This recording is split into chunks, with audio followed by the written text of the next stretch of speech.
قرآن مجید کا 15واں سپارہ۔ اللہ تبارک و تعالیٰ نے آغاز اپنے محبوب کی معراج سے فرمایا۔ سبحان الذی اسری بعبدہ لیلا من المسجد الحرام الی المسجد الاقصی۔ فرمایا پاک ہے وہ ذات جس نے اپنے بندہ خاص کو سیر کرائی مسجد حرام سے لے کر مسجد اقصی تک۔ اور مسجد اقصی کون سی؟ الذی بارکنا حولہ، جس کے ارد گرد ہم نے برکتیں رکھی ہیں۔ لنوریہ من آیاتنا، تاکہ ہم انہیں اپنی نشانیاں دکھائیں۔ معراج حضور کی سیر کا نام ہے۔ اللہ نے کہا محبوب آؤ اپنی سلطنت کی سیر کر لو۔ معراج حضور کی سیر و سیاحت کا نام ہے۔ بس سیر کرنے گئے تھے محبوب، اور رات کے تھوڑے سے حصے میں۔ اور مسجد اقصی وہ مسجد جس کے ارد گرد ہم نے برکتیں رکھی۔ مسجد کے اندر برکتیں ہوتی ہیں کہ ارد گرد ہوتی ہیں؟ الذی بارکنا حولہ، جس کے ارد گرد ہم نے برکتیں رکھی ہیں۔ تو مفسرین نے فرمایا کہ مسجد اقصی کے ارد گرد انبیاء کے مزارات تھے، تو فرمایا کہ اس کے ارد گرد ہم نے برکتیں رکھی ہیں۔ جہاں نبی کا وجود ہو وہاں برکت ہوتی ہے، جہاں ولی کا وجود ہو وہاں برکت ہوتی ہے۔ لنوریہ من آیاتنا، تاکہ ہم انہیں اپنی نشانیاں دکھائیں۔ واقعہ معراج ظاہر ہے ایک تفصیلی اور ایک بڑا حیرت انگیز اور محبوب کی عظمت اور شانوں والا واقعہ ہے۔ تو اللہ تبارک و تعالیٰ نے 15ویں پارے کا اور سورہ بنی اسرائیل کا آغاز اسی آیت سے فرمایا۔ آیت نمبر 4 سے بیان ہوا ہے کہ بنی اسرائیل کو بائبل میں بتا دیا گیا تھا کہ وہ زمین میں 2 مرتبہ فساد اور سرکشی کریں گے۔ چنانچہ یہ دونوں مواقع آئے اور اللہ نے ان پر جابر بندے مسلط کیے۔ آیت نمبر 11 میں اللہ تعالیٰ نے فرمایا ہے کہ انسان بڑا ہی جلد باز ہے، اسے بڑی جلدی ہے، بڑی جلدی کرتا ہے۔ آیت نمبر 12 میں بتایا کہ ہم نے نظام لیل و نہار کو اپنی قدرت کی 2 نشانیوں، اور ہم نے دن کو روشن بنایا تاکہ تم اپنے رب کا فضل تلاش کرو اور سالوں کی گنتی اور حساب کو جان لو۔ آیت نمبر 13 سے بتایا کہ ہم نے ہر انسان کا اعمال نامہ اس کے گلے میں لٹکا دیا ہے، یعنی اللہ کی قضاء و قدرت میں جو طے ہے وہ ہو کے رہے گا۔ اور قیامت کے دن یہ اعمال نامہ ایک کھلی ہوئی کتاب کی صورت میں ہوگا۔ بندے سے کہا جائے گا اپنا اعمال نامہ پڑھو، آج تم خود ہی احتساب کرنے کے لیے کافی ہو۔ جس نے ہدایت کو اختیار کیا تو اسی کا فائدہ اسی کو پہنچے گا، اور جس نے گمراہی کو اختیار کیا تو اس کا وبال بھی اسی پر آئے گا۔ اور کوئی بوجھ اٹھانے والا دوسرے کا بوجھ نہیں اٹھائے گا، اور ہم اس وقت تک عذاب دینے والے نہیں جب تک کہ اتمام حجت کے لیے ہم رسول نہ بھیج دیں۔ اگلی آیت میں قدرت کا ایک قانون بیان کیا گیا ہے کہ جب ہم کسی بستی والوں کو ہلاک کرنے کا ارادہ کرتے ہیں تو اس کو عیش و عشرت کا دل دادا لوگوں کو اپنے احکام بھیجتے ہیں، پھر وہ ان احکام کی نافرمانی کر کے عذاب کے مستحق ہوتے ہیں، اور یوں ہم ان کو تباہ و برباد کر دیتے ہیں۔ پہلے قومیں عیش میں پڑتی پھر تباہ ہوتی۔ اللہ تعالیٰ اپنے محبوب کی غلامی والی زندگی عطا فرمائے۔ اللہ آیت نمبر 18 میں فرمایا کہ جو صرف دنیا کے فائدے کا طلبگار ہو تو ہم اس کو اس دنیا میں جتنا چاہیں دے دیتے ہیں، اور پھر اس کا انجام جہنم ہوتا ہے۔ اللہ فرماتا ہے تو دنیا مانگے گا تو میں دے دوں گا، یہ نہیں کہ ملے گی نہیں، لیکن دنیا ملے گی۔ پھر جنت اللہ سے مانگیں ربنا آتنا فی الدنیا حسنہ وفی الآخرۃ حسنہ، یا اللہ دنیا بھی اچھی کر کے دے اور آخرت بھی ہمیں اچھی کر کے عطا فرما۔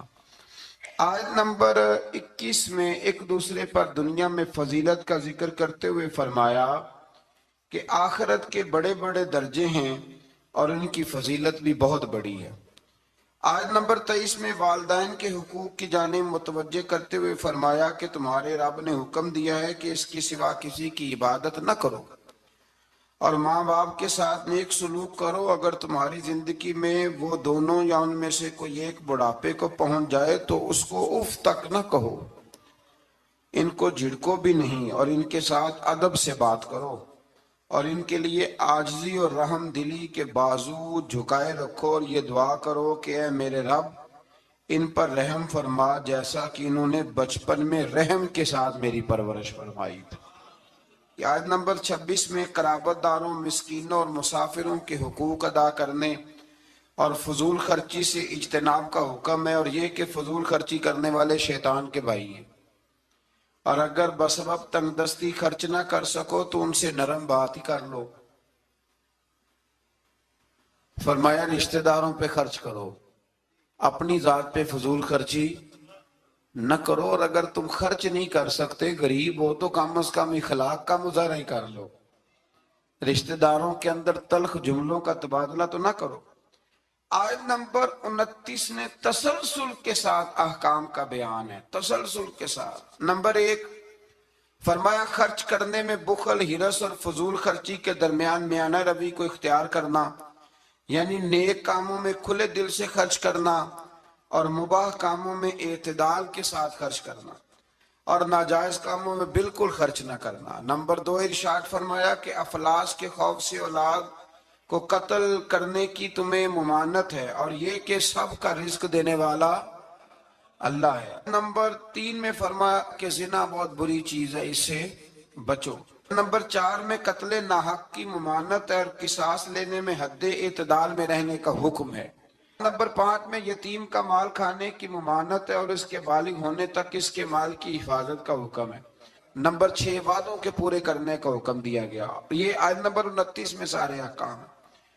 اور نمبر 7 ناپ تول میں خیانت کی ممانعت کی گئی۔ نمبر 8 جس چیز کا علم نہ ہو اس کے در پہ ہونے کی ممانعت کی، جس کا پتہ نہیں اس مسئلے میں پڑھنے سے اللہ نے یہ تو بڑا مشکل کام بتا دیا۔ یہاں تو جس کو بالکل بھی نہیں نہ پتا وہ بھی 1 2 3 فتوے تو دن میں دے ہی دیتا ہے، اللہ ماشاءاللہ۔ فرمایا جس کا پتہ نہیں اس کام کے پیچھے بے شک کان آنکھ دل ان سب سے روز قیامت سوال ہوگا۔ 9 نمبر میں فرمایا تکبر اور اطراء کے چلنے والے ٹھیک نہیں کرتے، ان کی مذمت ہے۔ نمبر 10 شرک کی مذمت بیان کی گئی، اور 11 نمبر پہ یہ بھی بیان ہوا کہ کسی کی روزی کی کشادگی یا تنگی کا مدار اس کی فضیلت یا بے قدری نہیں کہ بندہ اچھا نہیں تھا اس لیے اللہ نے پیسے نہیں دیے۔ فرمایا یہ اس کی بے قدری اس وجہ سے نہیں، یہ اللہ تعالیٰ کی حکمت اور مشیت کا معاملہ ہے۔ اللہ زیادہ بہتر جانتا ہے کہ کسی کو اس نے کیا دینا ہے۔ ان تفصیلات کے بعد فرمایا اے رسول یہ وہ حکمت والی باتیں ہیں جن کی ہم نے آپ کی طرف وحی فرمائی ہے۔ اقوال زری لکھے ہوتے ہیں نا، آپ اس طرح کریں سورہ بنی اسرائیل کی آیت نمبر 29 لکھ کے لگائیں۔ میں اکثر نا جب کوئی بندہ کہتا ہے نا اقوال زری تو میں کہتا ہوں پہلے بتاؤ قرآن سارا تم نے لکھ کے لگا لیا، یاد کر لیا، حدیثیں ساری لکھ لی؟ اب تو انگریزوں کے قولوں کو اقوال زری بنا کے لوگ بیان کرتے ہیں۔ تو میں کہتا ہوں پہلے قرآن حدیث اپنے اللہ کے بندوں کی باتیں تو پوری کر لو، تم تو دور نکل گئے ہو۔ اللہ فرماتا ہے یہ حکمت والی باتیں ہیں، یہ تھوڑی حکمت والی بات ہے کہ رب فرما رہا ہے کہ کسی کی روزی کا کشادگی یا تنگی کا مدار اس کی فضیلت یا بے قدری پہ نہیں، بلکہ تو اللہ بہتر جانتا ہے کہ اس کو کیا دینا ہے۔ تو یہ بہت بڑی حکمت والی بات۔ آیت نمبر 40 میں کفار اور مشرکین کی اس خبیث فطرت کو بیان کیا گیا کہ خود تو بیٹوں کی تمنا کرتے ہیں اور اللہ کی طرف بیٹیوں کی نسبت کر کے کہتے ہیں کہ فرشتے معاذ اللہ اللہ کی بیٹی ہیں۔ آیت نمبر 44 سے بیان ہوا کہ 7 آسمان اور زمینیں اور جو بھی ان میں ہے اپنے اپنے انداز میں اللہ کی تسبیح کر رہے ہیں، ہر چیز اللہ کی حمد کے ساتھ اس کی تسبیح کر رہی ہے، لیکن تم ان کی تسبیح کو سن نہیں سکتے۔ آیت نمبر 45 میں فرمایا کہ منکرین آخرت قرآن کی تعلیمات سے استفادہ کرنے سے محروم رہے، اور ان کے دل و دماغ حق کو قبول کرنے کی سعادت سے محروم ہیں، اور فصیح و بلیغ قرآن سن کر بھی نبی پر سحر زدہ ہونے کا تان کرتے ہیں، معاذ اللہ۔ آیت نمبر 49 میں بتایا کہ منکرین آخرت کہتے ہیں کہ جب ہماری ہڈیاں گل سڑ کے ریزہ ریزہ ہو جائیں گی تو کیا ہمیں از سر نو پیدا کیا جائے گا؟ اللہ تعالیٰ نے فرمایا تم پتھر بن جاؤ یا لوہا یا کوئی اور مخلوق جو تمہارے خیال میں بہت سخت ہو، وہی رب ذوالجلال دوبارہ پیدا کرے گا جس نے تمہیں پہلے پیدا فرمایا تھا۔ آیت نمبر 52 میں عمدہ بات کرنے کا حکم دیا گیا، اور آیت نمبر 56 میں بتایا کہ باطل معبود اپنے پوجنے والوں کی تکلیف کو دور کرنے یا بدلنے کی قدرت نہیں رکھتے۔ آیت نمبر 61 سے ایک بار پھر فرشتوں کے آدم کو سجدہ کرنے اور شیطان کے انکار کرنے کا ذکر ہے، اور اس بات کا بھی کہ شیطان جو کچھ بھی کر لے اللہ کے خاص بندوں پر اس کا داؤ چلتا نہیں ہے۔ آیت نمبر 67 میں فرمایا کہ جب سمندری طوفان میں گر جاتے ہیں تو معبودان باطلہ کی بجائے صرف اللہ کو پکارتے ہیں، کافر بھی اس وقت اللہ ہی کو پکارتے ہیں، لیکن نجات کی صورت میں یہ لوگ پھر شرک میں مبتلا ہو جاتے ہیں۔ آیت نمبر 68 میں مشرکوں کو متنبہ کیا گیا کہ اگر ان پر کوئی آفت آ گئی یا انہیں خشک سرزمین میں کہیں دنسا دیا گیا یا کسی اور مصیبت میں مبتلا کیا گیا تو اللہ کے سوا کوئی نجات دینے والا نہیں ہے۔ آیت نمبر 70 میں بنی آدم کی عزت اور کرامت کا ذکر ہے کہ اللہ نے بنی آدم کو اپنی مخلوقات میں بہت سو پر فضیلت عطا فرمائی ہے۔ آیت نمبر 71 میں انسانوں کو اپنے پیشواؤں کے ساتھ بلائے جانے، دائیں بائیں اعمال نامے لینے والوں کو کامیابی کا بیان ہے، اور جو دنیا میں حق سے اندھا ہے وہ آخرت میں بھی اندھا ہے۔ قیامت میں اس کا کوئی پیشوا ہوگا اسی کے ساتھ ہی بلایا جائے گا نا، جو ساری زندگی کہتا رہے میں مانتا ہی نہیں کسی کو، کوئی امام نہیں، کوئی تقلید نہیں، کوئی شے نہیں، تو وہ کدھر جائے گا؟ ہاں اسی کے ساتھ جائے گا۔ اللہ تبارک و تعالی سمجھنے کی توفیق عطا فرمائے۔ پھر اللہ تبارک و تعالی نے آیت نمبر 73 سے کفار کے آپ صلی اللہ علیہ وسلم کو راہ حق سے ہٹانے کے باطل ارادوں کا ذکر فرمایا۔ اللہ تعالیٰ نے حق کے راستے میں آپ کی ثابت قدمی کو اپنا فضل قرار دیا ہے۔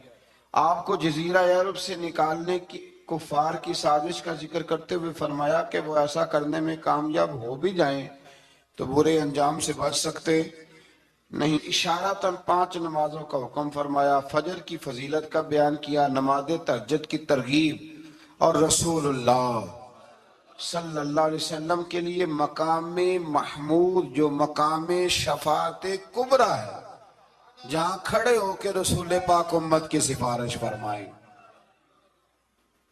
عطا کیے جانے کا بیان ہے۔ آیت نمبر 81 سے حق کی آمد اور باطل کے نیست و نابود ہونے کا بیان ہے، اور یہ کہ قرآن میں اہل ایمان کے لیے شفا بھی ہے اور رحمت بھی ہے۔ آیت نمبر 83 میں انسان کی اس فطرت کا ذکر ہے کہ نعمتوں پر ناشکری اور مصیبت پر نا امیدی کا اظہار کرتا ہے، یہ اس کی فطرت ہے۔ آیت نمبر 85 میں اس امر کا بیان ہے کہ یہود نے رسول اللہ صلی اللہ علیہ وسلم سے روح کے بارے میں سوال کیا تو اللہ تعالیٰ نے فرمایا کہ اے رسول صلی اللہ علیہ وسلم کہہ دیجئے کہ روح میرے رب کے امر سے ہے اور تم کو محض تھوڑا سا علم عطا کیا گیا۔ اس سے یہ بتانا مقصود ہے کہ جن چیزوں کی حقیقت جاننے پر ہدایت اور نجات موقوف نہیں نا، ان کے در پہ ہونے کی تمہیں ضرورت بھی نہیں ہے۔ آیت نمبر 88 میں ایک بار پھر قرآن کے مثل لانے کا چیلنج اور کافروں کے عجز کا بیان۔ آیت نمبر 90 سے مشرکین مکہ کے بعد فاسد مطالبات کا ذکر کرتے ہوئے فرمایا کہ انہوں نے کہا ہم اس وقت تک آپ پر ایمان نہیں لائیں گے حتیٰ کہ آپ ہمارے لیے زمین سے پانی کا کوئی چشمہ جاری کر دیں، یا آپ کھجور اور انگوروں کے باغات کے مالک بن جائیں جن کے نیچے نہریں بہہ رہی ہیں، یا آپ ہمیں جس عذاب سے ڈراتے ہیں وہ لے آئیں، یا آسمان کو ٹکڑے ٹکڑے کر کے ہم پہ گرا دیں، یا اللہ اور فرشتوں کو ہمارے سامنے بے حجاب کر دیں، یا آپ کے لیے سونے کا گھر ہو، یا ہم آسمان پر چڑھ جائیں اور پھر آسمان سے ہم پر کتاب نازل کریں جس کو ہم پڑھیں۔ ان سب مطالبات کے جواب میں اللہ نے فرمایا اے رسول صلی اللہ علیہ وسلم کہہ دو میرا رب ہر عیب سے پاک ہے، میں کوئی شعبدے باز نہیں ہوں، بلکہ میں تو اللہ کا وہ بندہ ہوں جسے اللہ نے اپنا رسول بنا کے بھیجا ہے۔ یہ کچھ لوگ نا شعبدوں کی باتیں کرتے ہیں، آج بھی کرتے ہیں، فلانے پیر صاحب ہیں جی، یہ جو کچھ لوگ بڑے بڑے نادان ہیں نا، یہ ساری آپ پڑھ لیں آیت نمبر 90، تو وہی سارے سوالات ہیں جو آج کا بد مذہب ولیوں کے بارے میں کرتا ہے، کہتا ہے اگر ایسے ہیں تو پھر یہ کر دیں، پھر وہ کر دیں۔ وہ خدا کے بندو، ولی شعبدے دکھانے نہیں آتے، بندوں کو رب سے ملاتے ہیں، ان کا کام پیغام حق دینا ہے، ان کا یہ کام نہیں ہے۔ آیت نمبر 94 سے کفار مکہ کے اس اعتراض کا ذکر ہے کہ اللہ نے بشر کو رسول بنا کے کیوں بھیجا؟ استغفر اللہ، یعنی کوئی فرشتہ کیوں نہیں بھیجا؟ اللہ تعالیٰ نے فرمایا رسول صلی اللہ علیہ وسلم کہہ دو اگر زمین میں فرشتے بستے اور اطمینان سے چلتے پھرتے تو ہم ان پر آسمان سے فرشتہ ہی رسول بنا کے نازل کرتے۔ اگر فرشتوں کی طرف رسول بنانا ہوتا تو پھر کس کو بناتے؟ فرشتوں کو۔ یعنی نبی اور رسول جس مخلوق کی طرف مبعوث ہوئے اسی کے جنس سے ہوتے ہیں۔ ان آیات میں یہ بھی بتایا کہ منکرین آخرت کو ان کے منہوں کے بل اندھا، گونگا اور بہرا بنا کر اٹھایا جائے گا اور ان کا ٹھکانہ جہنم ہے۔ آیت نمبر 100 میں فرمایا کہ آپ کہیے اگر بالفرض تم میرے رب کی رحمت کے خزانوں کے مالک ہوتے تو تم خرچ کے ڈر سے ان کو روکے رکھتے، اور دراصل انسان ہے ہی بخیل، یہ کنجوس ہے، یہ اللہ کی دی ہوئی توفیق سے بھی اس کے رستے میں خرچ کرنے کو تیار نہیں ہوتا۔ آیت نمبر 101 سے موسیٰ علیہ السلام کو 9 معجزات عطا کیے جانے، فرعون کا آپ کو ساحر کہنے، فرعون کے غرق ہونے اور بنی اسرائیل کے زمین میں آباد ہونے کا ذکر ہے۔ آیت نمبر 105 میں قرآن مجید کو بتدریج تھوڑا تھوڑا نازل کر کے نازل کرنے کی حکمت یہ بتائی گئی کہ رسول ان پر ٹھہر ٹھہر کے پڑھیں گے، ان کے لیے قرآن کو سمجھنے میں آسانی ہوگی۔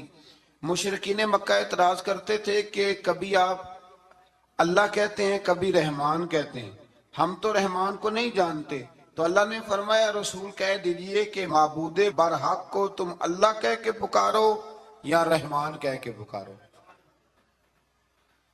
تم اسے جس نام سے بھی پکارو گے سب اسی کے نام ہے، اور اسے پکارنے میں میانہ روی سے کام لو۔ آخری آیت میں فرمایا کہ اللہ کی نہ کوئی اولاد ہے، نہ کوئی اس کی سلطنت میں اس کا شریک ہے، نہ اسے کسی مددگار کی ضرورت ہے، اور آپ اس کی کبریائی کو بیان کرتے۔ ایک بندہ نیک ہو تو اس کی 7 نسلوں تک رب خزانوں کی بھی حفاظت فرماتا ہے۔ اب آپ اندازہ فرمائیں کہ بات کتنی دور تک جاتی ہے۔ بزرگوں کی باتوں میں نا حکمتیں ہوتی ہیں، دانائیاں ہوتی ہیں۔ یہ طریقت کے جو لوگ ہوتے ہیں انہیں سبق یہ دیا جاتا ہے کہ آمنا و صدقنا، ماننا ہے اور تصدیق کرنی۔ ہمارا معاملہ یہ ہے کہ یہاں وضاحت دینی پڑتی، وہ جی وہاں کیا ہوا تھا، وہ جو گاڑی آپ کے پاس ہے تو وہ کہاں سے آئی، تو وہ جو کل آپ نیا جوڑا پہن کے آئے تھے تو وہ کدھر سے آیا۔ تو جو لوگ وضاحتیں مانگتے ہیں وہ اپنے نہیں ہوتے، ان کا غلامی کا رشتہ نہیں ہوتا۔ حبیب اور ہوتا ہے، شریک اور ہوتا ہے۔ شریک وضاحتیں مانگتے ہیں، حبیب محبت کرتے ہیں۔ ہمارا آج سب سے بڑا المیہ یہ ہے، سب سے بڑا، کہ ہم کسی حکمت کے تحت کوئی بندہ اگر کوئی کام کر رہا ہے تو مجبوری ہے کہ ہمیں وہ حکمت بتائی جائے، ایسا نہ کریں۔ یہ طریقہ حضرت غوث اعظم رضی اللہ تعالیٰ عنہ، حضور غوث پاک رضی اللہ تعالیٰ عنہ کو ایک شخص ملنے آ گیا۔ ملا علی قاری نے لکھا ہے، آپ کے ایک مرید نے کہا چل میرے پیر سے ملنے، کہنے لگا میں نہیں جاتا ملنے کسی پیر شیر سے، کہا نہیں آؤ تو صحیح۔ وہ آیا نہ تو اس نے دیکھا کہ 50 گھوڑے عربی نسل کے کھڑے ہیں غوث پاک کے دروازے، موٹے تازے چوڑے عربی نسل کے گھوڑے۔ اس کے ذہن میں خیال آیا، کہنے لگا یار سواری کے لیے اگر رکھے ہیں تو ایک بھی کافی تھا، 50 کی کیا ضرورت تھی؟ اللہ اکبر۔ اب واقعی 50 کھڑے تھے، مرید کے پاس جواب ہی کوئی نہیں تھا، کہنے لگا یار پتہ مجھے بھی کوئی نہیں، لیکن حضرت صاحب نے رکھے ہیں تو حکمت ضرور کوئی ہوگی، حکمت ضرور کوئی، اس کی کوئی حکمت ہوگی۔